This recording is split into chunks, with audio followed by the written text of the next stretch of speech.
கழிச்சு கூட குழந்தை பாக்கியம் பெற்றிருக்காங்க.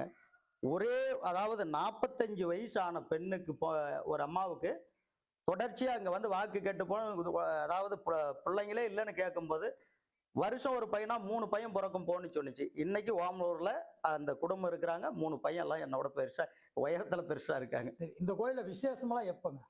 விசேஷம்னாங்க பண்டிகை.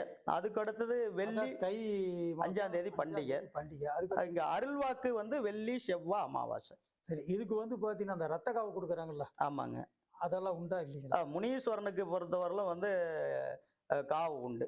கோழி பலி கொடுக்கறது, கிடா பலி கொடுக்கறது அதெல்லாம் வந்து உண்டு. அது எப்ப செய்வது? அது தை மாசம் 5ஆம் தேதி. அந்த வருஷத்துல ஒரு நாள். ஆமா. மற்றது வேண்டுதலாக அவங்கவங்க வைக்கிறவங்க எப்போ வேணாலும் அது வந்து பண்ணிட்டு போவாங்க. எப்ப வேணாலும் வரலாம். அதில் ஒண்ணும் இல்ல. சரி சரி. சிறப்பு பூஜைகள் பார்த்தீங்கன்னா வெள்ளிக்கிழமை, செவ்வாய்க்கிழமை, அமாவாசை, தேய்பிறை அஷ்டமி.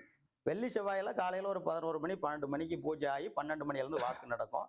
அதுவும் இங்க வந்து அந்த கத்தி மேல நின்று சொல்றதுதான் வாக்கு. ஓ, இங்க வந்து அந்த நீங்க சொன்ன நாள்ல வெள்ளி, செவ்வாய், அமாவாசை. அமாவாசை இந்த 3 நாளும் கத்தி மேல தான் ஆமா வாக்கு சொல்றது. ஆமா. காலையில எத்தனை மணிக்கு?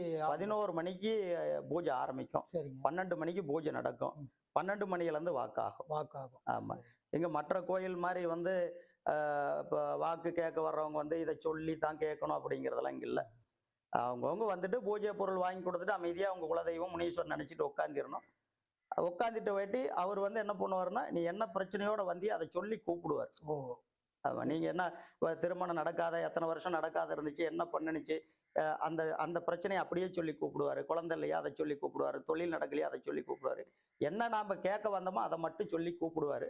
கூப்பிட்டு இந்த பிரச்சனை இப்படி நடக்கும், இப்படி ஆகும், அல்லது இந்த வழிபாடு பண்ணு, இந்த செய்ய அப்படின்னு சொல்லிடுவாரு. அதன்படி செய்யறவங்களுக்கு அந்த காரியம் நடந்துடும். சரிங்கய்யா. இப்போ முனீஸ்வரம் இருக்கு. இதுல கால பைரவர்னு வச்சிருக்கிறீங்கல்ல? ஆமாங்க.